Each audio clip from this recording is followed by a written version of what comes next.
Welcome back to the Movie Draft House. I'm your host, Mark, joined by co-host El Jefe. Hey, what's going on, everyone? How are you today? We're doing well. Awful. Thank you for asking. Great. It's spooky month. Did you notice? You looked outside today and you noticed the leaves had turned, which they don't ever do in our state, and the weather has cooled, which it never does in our state. Also correct. But it's spooky season. It is spooky season. But before we get into what the theme is this month, because it's a new month, but it's a new month, which means means it's a new musical guest here on the podcast. And this month of October, in a year of our Lord 2023, we got the pop punk band from Chicago, Illinois, Fluorescence, with their song. Goddamn. Wow, Roll the dice.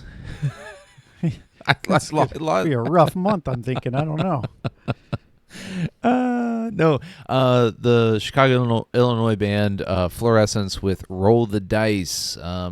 They're doing big things. I again found these dudes on TikTok about a month or so ago, I think, and started listening to stuff. And at first I was like, man, I don't know if I'm feeling it. Then they released this new song, which Roll the Dice is, I guess, their first song off of a self-titled EP.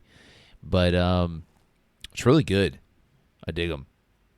Be sure to hit the show notes where you can catch all the links to their social media accounts. They're doing big things, so make sure you give them a like, a follow, and a subscribe, Jeff. Yes, sir. Please save us. What is the theme this month? This month's theme is creature feature. So a movie featuring a creature. Now, Mark has decided that in his selection, he's picking The Shape of Water from 2017, a Oscar winner. It is a Oscar winner, 2018 Best Picture winner. It actually won a lot of awards, but that's the biggest one. Runs for 2 hours and 3 minutes. It's directed by Guillermo del Toro, written by Guillermo del Toro and Vanessa Taylor, starring Sally Hawkins, Octavia Spencer, and Michael Shannon. Not listed in that is Doug Jones, who played Abe Sapien in Guillermo del Toro's other work, Hellboy, as well as Richard Jenkins, who was unrecognizable in his role in Bone Tomahawk. If you remember back. Was he unrecognizable? I didn't recognize him. He just looked like an old man. Listen, I didn't recognize him. I got it. I get it. It's fine. So Jeff, what's your relationship with The Shape of Water here? Have you seen it before? I had not. I know it won. It was sort of the Oscar darling in the year it came out. And I think in a lot of ways that kept me from watching it. Although I would consider myself a fan of Guillermo del Toro's work. But the idea of a fish romance was not getting me into the theater. It didn't get me to rent it, and it didn't get me to sit down and watch it when it was free. And I think the only way I was going to watch this film was if you selected it for this podcast, or we did Guillermo del Toro chronologically. So, which should probably be on your list. It is. Guillermo del Toro. It very much is. Like I said, I'm a fan of his work. I really love Pan's Labyrinth. I say I'm a fan of his work, but that's really about the only thing I actually love of his, to be honest. He is a visually striking filmmaker, right? All of his stuff is very vibrant, color-wise. Even like here in this movie, where a lot of it is like kind of dull and gray. There's just color mixed in everywhere. It's just a vibrant filmmaker. But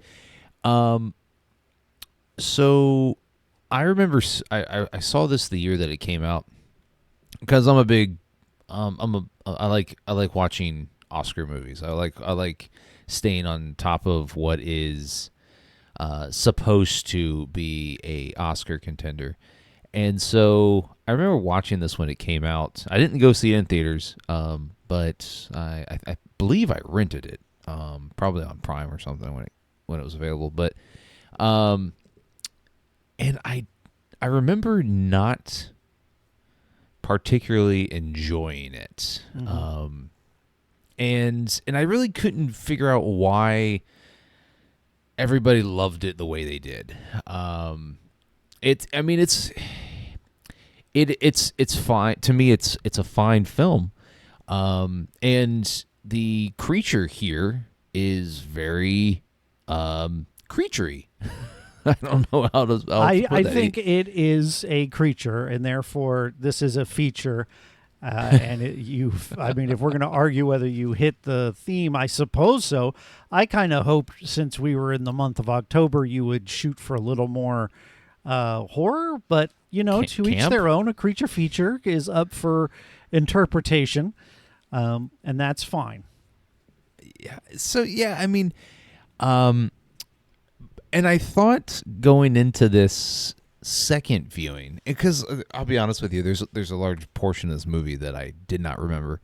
I can tell you the part you do remember.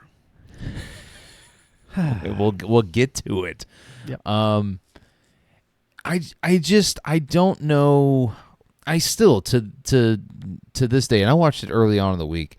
I still don't know why this got so much love. I mean, it was nominated for like 8 Academy Awards, won like 5 of them. So I'll say this: I'm kind of surprised that this was an Oscar darling, because it's Guillermo del Toro for one, and then of course Pinocchio had won Pinocchio had won an Oscar later, but this is I would watch this. Pinocchio's a better film than this.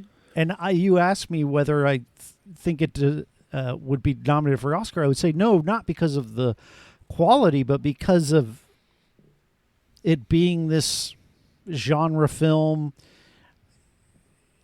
kind of being weird, kind of being funny, not funny, kind of being fairy tale like his tone. Yeah. There's a show I talk about a lot on Chronologically called Pushing Daisies, where everything has this fairy tale feel to it. And this is a darker film visually than that show was, but it has that fairy tale feel, like the costumes that they wear, and it's set in the 50s-ish. 1960s is what this says. And the clothing and the outfits all look that way when they're outside of the facility. It's very bright and colorful. Like when our antagonist goes home to his wife, it's a very colorful house. She's dressed colorfully. So it is unmistakably, had I watched this blind, I would immediately peg it as a Guillermo del Toro film, though. Yeah. And that's what I'm saying. Like, it's interesting how he, no matter what the setting is, Hellboy was the same way. No matter the type of film, he puts his mark on it, and he's a Tim Burton style director, where he has a visual language that you can immediately see. Is that good? I think in Guillermo del Toro's case, he hasn't done it so much where it feels worn out. Like where Burton, his visual style, it got to the point where it was like, all right, you've done this a lot. We've seen this. Right. I didn't feel that way watching this. I still found it very visually appealing. Yeah, I'm the same way. So you're still like, I don't know what's so great about this. Like, yeah, you didn't like this. No, it's not that I didn't like it. It's because Sally Hawkins is really good in it. She plays a mute woman, and she gets naked an awfully lot in this movie, which is a bit. An interesting call is because she's not some, knockout, Oh, here he goes. Here he goes. I'm just saying it's like, it's interesting. But like the character, I guess, because Sally Hawkins, you look at her, like you Google Sally Hawkins and she's an attractive lady. But here in this movie, she's a very, ordinary, I guess would be Huh. the right term. You would say that. Woman, but I there is things about this movie that it makes it feel like it's maybe almost like a summer blockbuster of sorts, and nothing really made me feel like, hey, this is the best picture of the year. Is because I put it up against another movie that came out that year that was also an Oscar contender, The Three Billboards of something, Missouri. Yeah. And I remember watching that movie, and I've seen that movie once, but I watched it the same year it came out, 2018, and it was really good. And I remember watching that movie, and at the end of it going, that's the best film of the year. So here's a question. That being the case, having seen this movie and being not quite as impressed as people said, why the hell did you pick it for us to watch on the show? Because it had been a while since I'd seen it, and two, I remember not being that impressed with it, but being impressed with the visuals, and I honestly wanted your perspective on it, because sometimes you can talk me into things. Like, you can talk me into liking a movie, or you can talk me out of liking a movie. It does happen once in a while. I would say go back and listen to Basic Instinct, where I actually pull a 180 that episode, I think. Because you're like, oh, well, I don't know. I'm like, bro, this shit was amazing. You're like, yeah, it was. I recommend it.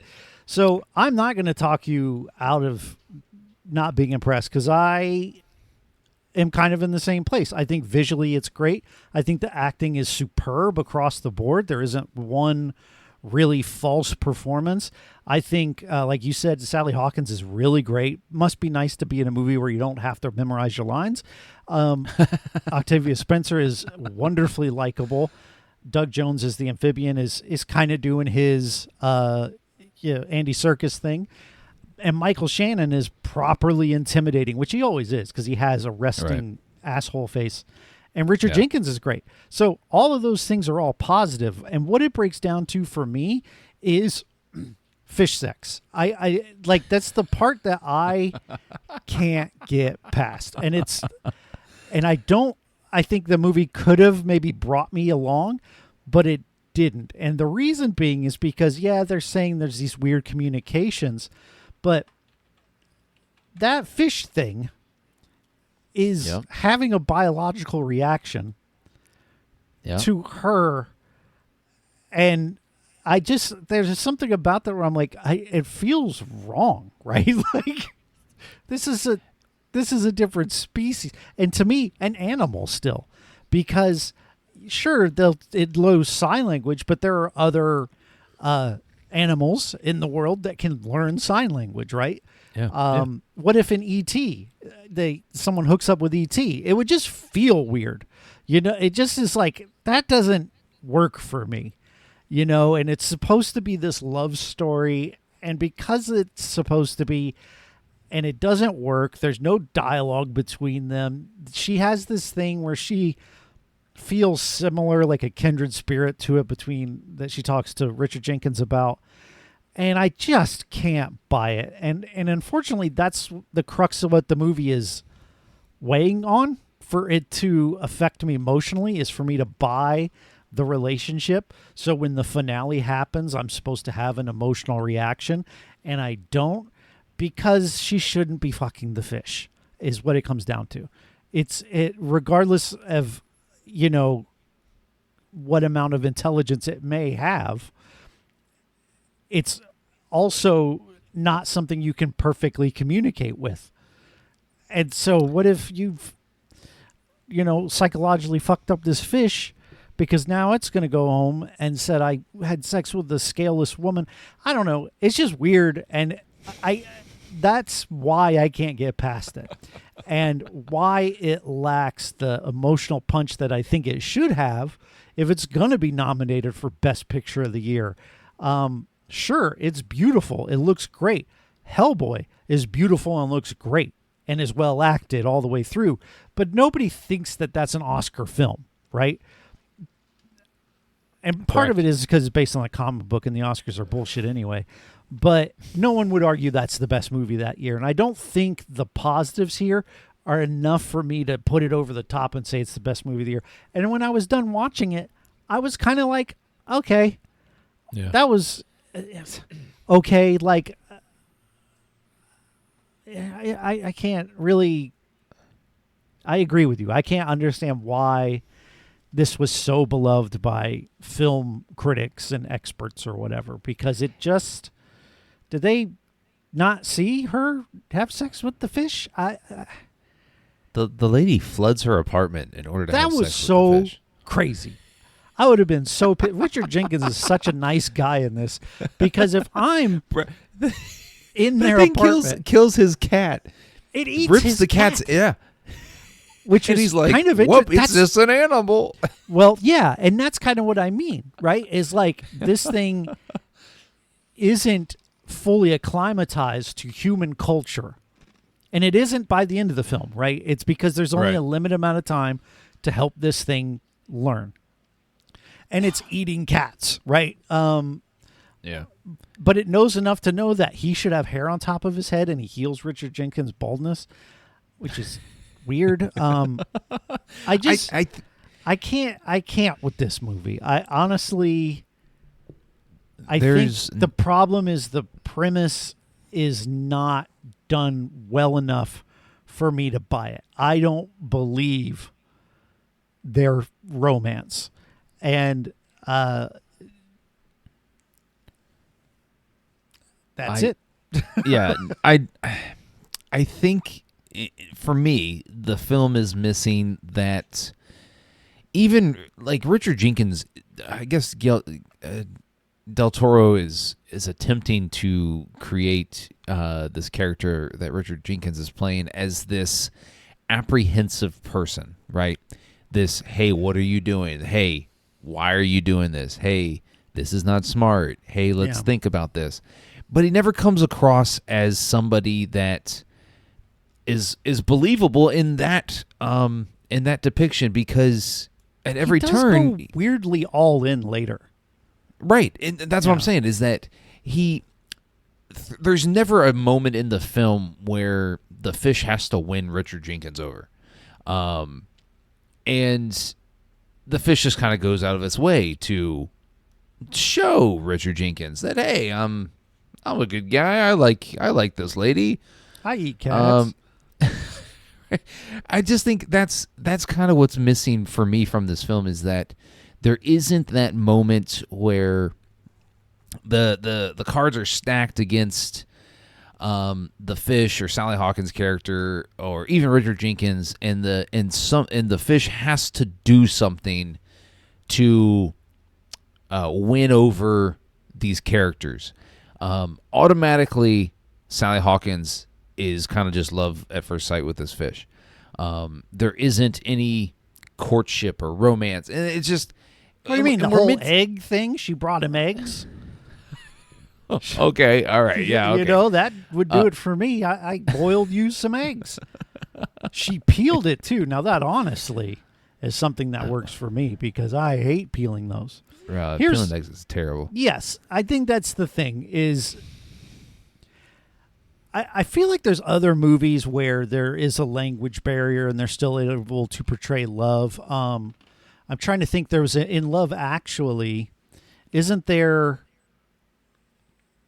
a character who is doing sign language and the other person can't read him, but I don't remember. But like this whole idea of people falling in love with a language barrier is not new. Right. It's been done before, but it's never been done with the fish. So I will say one of the things this movie does have is a theme that runs throughout, and it's about feeling out of place in the world. So obviously the fish is quite literally at times a fish out of water. Right. Sally Hawkins plays a mute woman who feels, cut off from the world because she is so different. Richard Jenkins plays a gay man, and this is in the 60s, where that's definitely not going to be accepted. Octavia Spencer is a black woman. So she has sort of the double, if you'll excuse me, and I don't mean this in any other way, but essentially like a double whammy of you have to deal with being black in America in the 60s and a woman. And Right. she faces a lot of sexism, a lot of racism in this film. And it's shown, it kind of reminds you of those times. And so these characters are all sort of feeling not at home in this world. And I think that that's at least the theme I could glean out of it. The movie didn't have to tell me that. I was able to pick it up on my own, which is nice. Yeah, I mean, I enjoy a film that doesn't have to explain every fucking thing to you, that can show you and not tell you. But I just there's just things here that I'm like, why? I mean, I don't need to see her flooding her apartment to essentially destroying a whole fucking building to have sex with this fish man. Unbelievable. Like, I mean, these dudes are trying to enjoy a movie downstairs. What the And that fuck? guy got nasty, went through the ceiling bathwater in his mouth. He got fish jizz water in his mouth. Yeah, he All right? did. And what was the hand motion she makes where it opens up like a garage and out comes? And then her friend is just like, she's like, can't trust men. She's not even weirded out by the I'm doing it on the camera, right, and it comes out like this. Yes. See what Mark's doing. I just, I found that unbelievable. I'm expecting her friend, because if I'm in this world, even if I see the fish man and I'm like, whoa, this is crazy, and I understand, hey, we need to get fish man out of here, and he is sentient and a unique creature, and we do need to save him. I'm all on board with all of that. And we get him back to your house, and the next day I find out you've been hooking up with it. I got problems. You know, that just, in no world is that good. I don't know. It's just, I can't, and maybe someone else can just suspend their disbelief, and normally I can. But this is a bridge too far. Like, what if at the end of Free Willy, you get to have sex with Willy? That's what this is. And it just, I just can't get behind it, you know? Like, because you and I are pet owners, right? You pet your cat. You feel like you have some sort of connection with them emotionally. But at the end of the day, they're a cat or a dog in your case. And there is still a huge chasm emotionally and intelligently between the both of you, even if they're of equal intelligence like Fishman is. And it just, I can't get past it. And it's what I think ruined the movie for me, because if you take that element out and, you know, she finds a friend in him, then maybe that works and you can still have him. Then it becomes E.T. at that point, and I'm okay with it. You know, like, oh, my friend's leaving. I don't want you to go. You're my friend. You mean a lot to me. I'm fine with it, right? But it just, like I said, if Elliot were to bang E.T., it would change the entire film and just make it sort of fucked. And I think that's what this is, in my opinion. Yeah, that's an interesting. There's probably a corner of the internet there somewhere. I'm sure you found it. I haven't looked, but I do think that I did enjoy that there is a classic villain in this film. How good is Michael Shannon? He's great. Yeah, right, and he is a villain all the way through.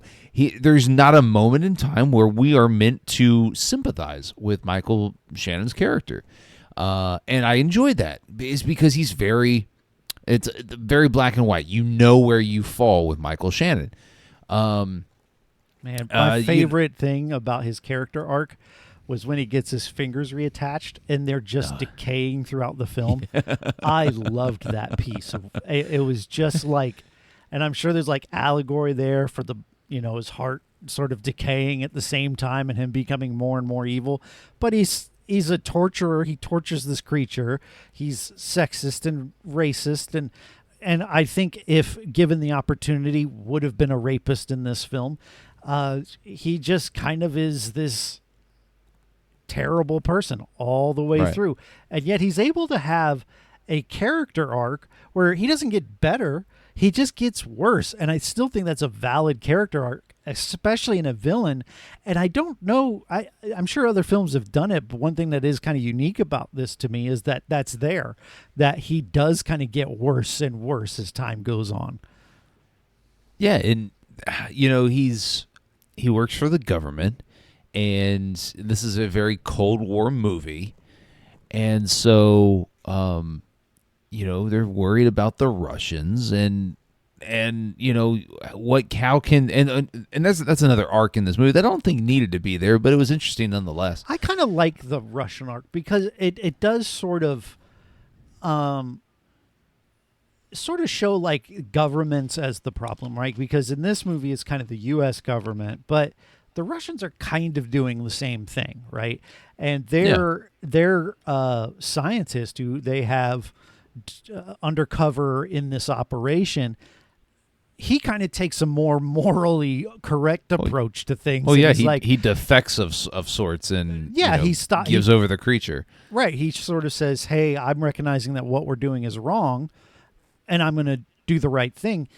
And he also doesn't try to have sex with the fish, which I'm on board with. But he's coming at it from a science point of view, and he recognizes that this species is quite intelligent and needs to be treated as such, and definitely wants to save the fish's life. So I like that character. I like his arc. I like his whole story. My only problem is at the end of the film when he's being tortured, he gives up his conspirators. Right. And he doesn't need to, right? So he's been shot. The guy even tells him, "You're dying. You're dead." Basically, where you've been shot, you're dead already. So you might as well tell me it's not going to make a difference. Well, here I am thinking, if I'm dead already, what does it matter? You don't need to know. I'm going to die either way. And two, this guy is convinced that it was a huge team that broke the fish out. So why not lean into that? Why not be like, yeah, it was Comrade Veletnikov and Comrade blah, blah, blah, and just make some shit up. You're going to be dead in a few minutes. So go with that. And it just kind of felt like, why would you give up these two people who helped save the fish, who you are both like-minded of, when you're going to die anyway, and you could have just lied? Because there's a limited amount of time that he could torture you. So even if he thought you were lying, he wouldn't be able to ignore the fact that he better get to work because they're all on this 48-hour timeline or whatever that they mentioned in the movie. I just was like, that's bullshit. I hated that the character did that. It didn't make any sense to me, and it actually felt like a betrayal. Yeah, and the motivation for him up to that point was very sound. I mean, we're on board. We're like, okay, yeah. He wants to save this creature, so he recognizes it's got a bond with this lady, and so yeah, let's send it.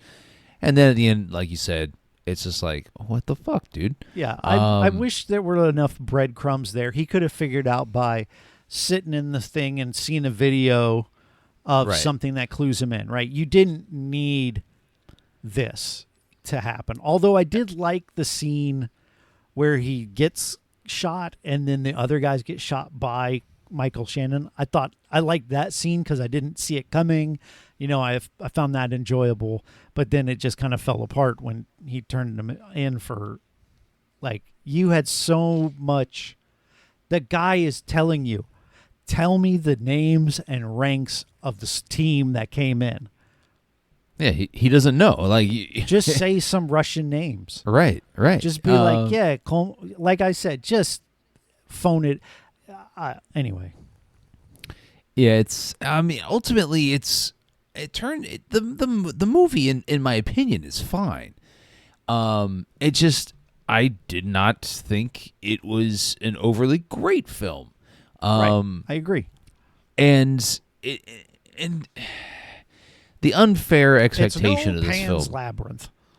Correct. Yes, 100%. If we're comparing Del Toro films, it is not. Pan's Labyrinth was, I think, nominated for an Academy Award, but I don't think it was nominated for Best Picture. I don't know. Was Maybe it a I'm foreign wrong. film? Because I know it was in Spanish, but I don't follow it like you do. So Yeah, it's Pan's Labyrinth, 2006. So it's it won 3.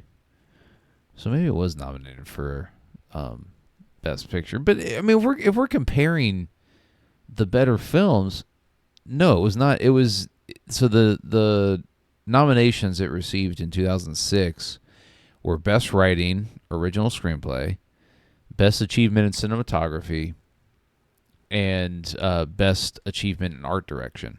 oh. Well, This regardless, is it's way Pan's better. Labyrinth is a much better film. Like at the end of than- that movie, I was feeling it. You know, like I just was like, "Oh man!" Like it hit me in the gut. Yeah, you're emotionally tired. This didn't. This was like, this is like the whole time after having like, I would even say up until fish sex, I'm kind of enjoying it. I'm like, yeah, this makes sense. It's like kind of the a world. whimsical film. Yeah, It it's feels whimsical. like a fairy tale, and Right. then like the moments of violence are kind of surprising. Yeah, you almost forget that the movie's rated R at points, despite the nudity. But it almost feels like it's the way the film is made is like it's not rated R, and so when the violence pops in, it actually becomes more shocking. You're like, oh, this is not holding back. So and you can hear there's a lot of positives, but she fucked that fish, bro. She had sex with that fish, and that's where the crux of the film breaks down for me. And that's an Because the understanding. rest of the movie, I'm like, but she, and then they have the song, right? You know, they're at the dinner table and she's having to set the fish free, and she doesn't say a word the whole movie, but then she starts singing in her own mind. Like you get the idea this is her own fantasy, which is fine. You know, it honestly wasn't the worst part, but I just can't. I just can't. At times it does feel like a fairy tale, and I wish that had been the entire film, right? I wish it had been more Pan's Labyrinth, where it is a fairy tale in this kid's mind, and she's just making all this shit up is because her fucking world has fallen apart around her. Right. And I wish that had been this film, but in a grown-up's mind. You know what I'm saying? Maybe like- it is. Maybe, but it's. I mean, it's not though, right? Because everyone else sees it. Like the whole Right. thing about Pan's Labyrinth is you're not really sure what's real and what's not. And I think even, I mean, you sound convinced that you think that she was all in her mind, but I think the movie allows you to go either way at the end of Pan's Labyrinth. Like Sure, if you and- want to choose to believe that there's hope and goodness, then you would say, you know, she probably wasn't dreaming this and everything's great. But yeah, this just But see, the difference between Pan's Labyrinth and Shape of Water is that Pan's Labyrinth, it was an earned question, right? we got to stop using that word. I said it like 3 weeks ago, and we say it all the time now. What, earned? Yeah, Do we? Did you subconsciously plant something? I did. I pulled Okay. a inspection or whatever that movie is, Inception. Yes. Inception. Okay. But I mean, it's still true, regardless of the word Go you ahead. use. Yeah, I It's don't mean to make you self-conscious.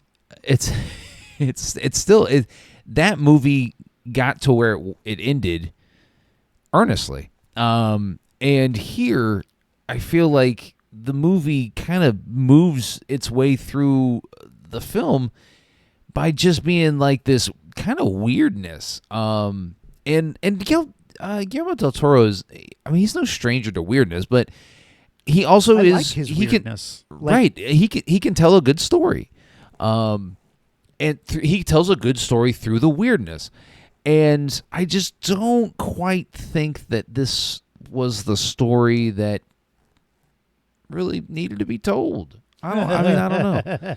What part would you say really threw you off? It's where they're having key lime pie. Oh, yeah. That's fucking That weird. key lime pie looked horrible. It looked Right, like looked like lime shit. jello in a pie crust. what was that? Like there's this subplot where Richard Jenkins again, you're not outright told, but you gather through everything in the context clues that he's a gay man and he kind of has the hots for this guy that runs the pie place. Apparently the pie is shitty and they've got a fridge full of uneaten slices. But then he goes in and after a lot of testing the water makes a move, and then the guy flips out and he's, then some black people come in and the guy is racist to them. He's like, don't treat them like that. And he's like, you need to go too. And it just kind of really, that sets the time frame you're in, right? So not only is him being gay not accepted, but black people being allowed in this establishment is not accepted. So, and at that point, the guy's like, I've got no one, because the one guy I had these hots for, not only is he not gay, but he's a horrible person. And that kind of just is it for Richard Jenkins on that regard. And he's sort of, again, feeling like an alien in this world is forced to essentially abstain from any sort of sexual relationship with someone that he likes. So it's a tale of loneliness in a lot of ways, but the whole film is a tale of loneliness, right? But they have friends, right? Like Richard Jenkins has this friend Sally who Hawkins. he loves, and Sally Hawkins, and vice versa. Right. I even like it, and again, the movie doesn't really tell you till later, but at the beginning, I'm like, is that her dad?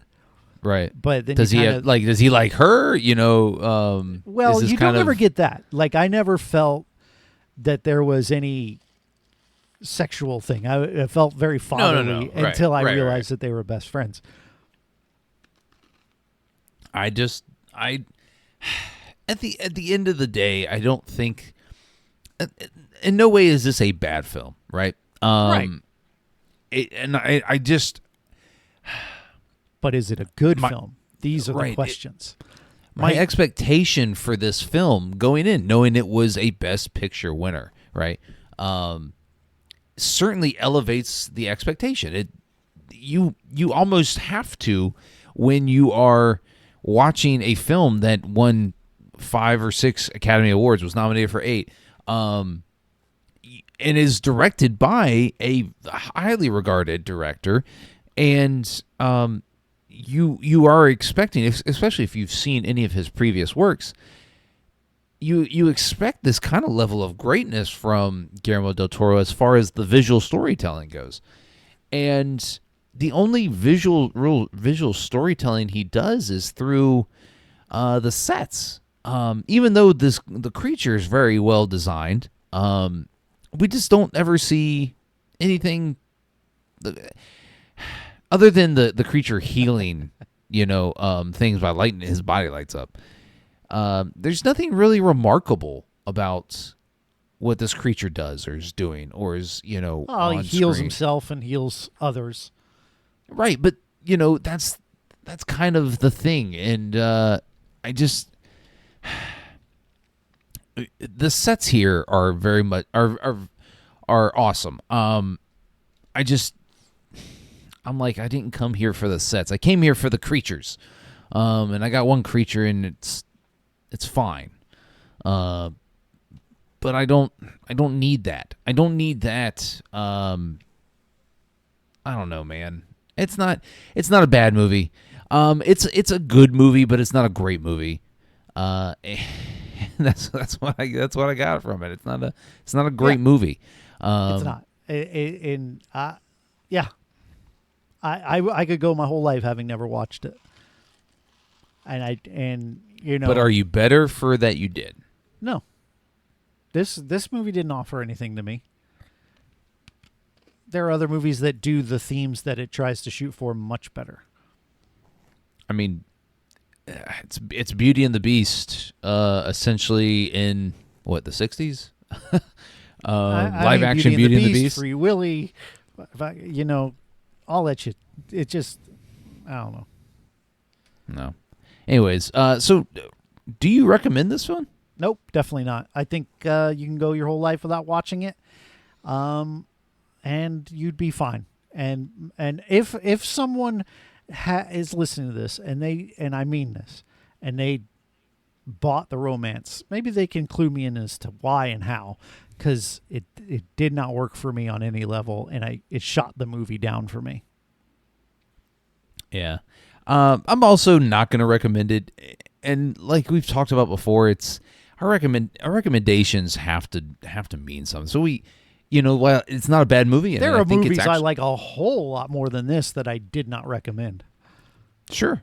Right. And so that's the thing, is that I don't think it's a bad movie. I got the hookup. I like the original I Got the Hookup more than this. That's weird. Oscar's fucked up. You don't? No, I mean, the first I Got the Hookup's good. You like it. No, I can't go that far. I mean, you got me questioning my rating ability here, but it's just I feel it's almost a disappointment, and that's not the correct word, honestly, but it's how I feel when I watch this movie.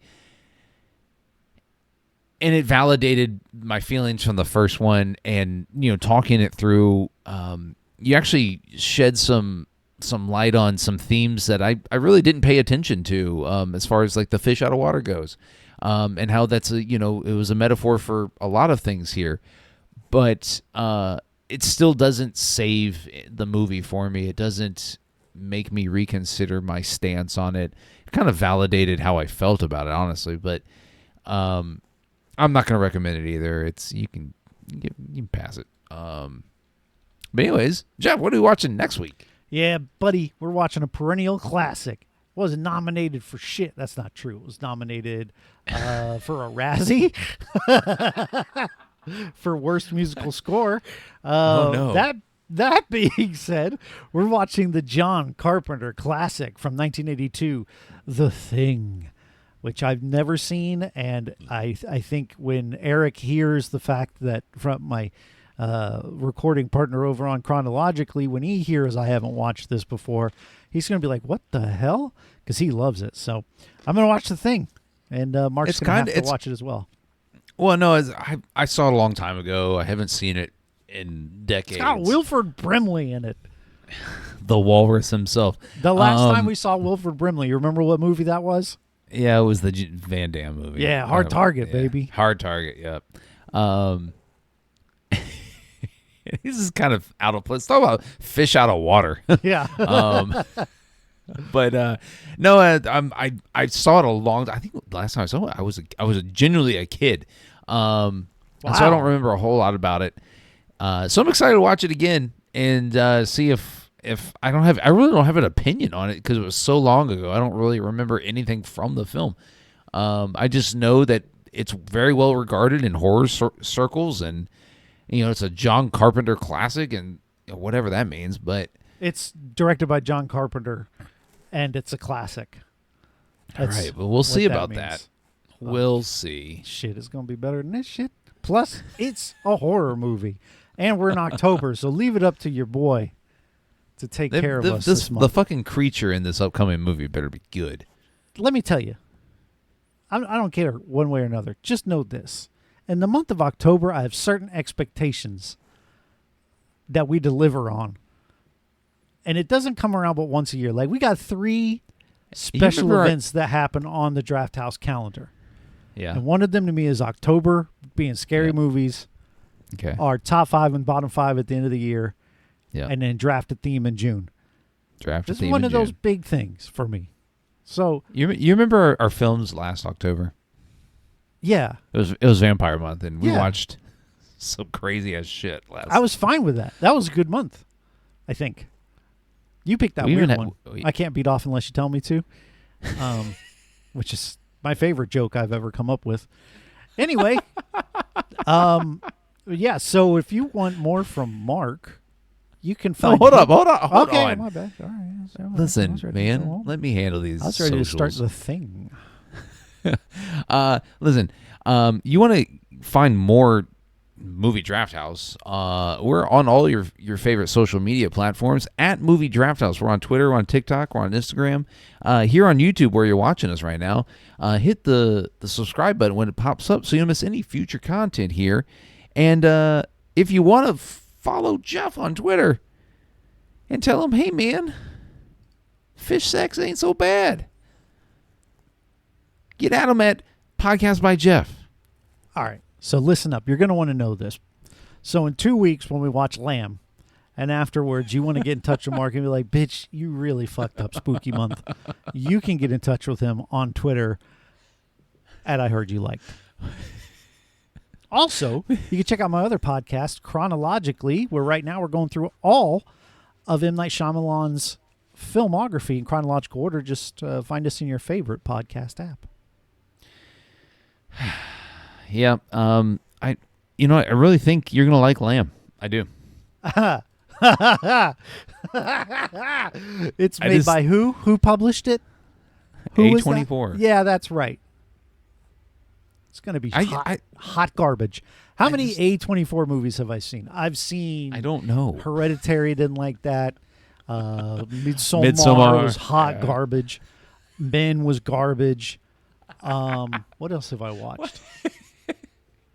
You're already biased against this film. Yeah. Damn it, man. And I'll always point out the fact I was biased against Karate Kid. Watched that shit. Loved it. So despite my reservations, I will still give it a fair shake. But I appreciate that. I cannot deny the fact when I see an A24 logo, I immediately roll my eyes. Have you watched the trailer for Lamb? Nope. I'm going to go in blind. Okay, good. I don't watch trailers anymore. It's just a good way to... Well, that's not true. I watch trailers for movies I'm not sure if I want to watch. But movies I'm definitely going to watch, I'm not going to watch a trailer for. Got it. Noted. Spoilers, man. Knock on the Cabin, dude. First trailer looked great. Second trailer ruined one of the main plot points. Just gave it to you. And I was like, oh, my God. Y'all haven't watched that yet, have you? No, I watched it before we started our season. Okay. Because I love M. Night Shyamalan. So. Yeah. All right. Anyways, Jeff, you got any words of wisdom? Not one. Have a good week, everyone.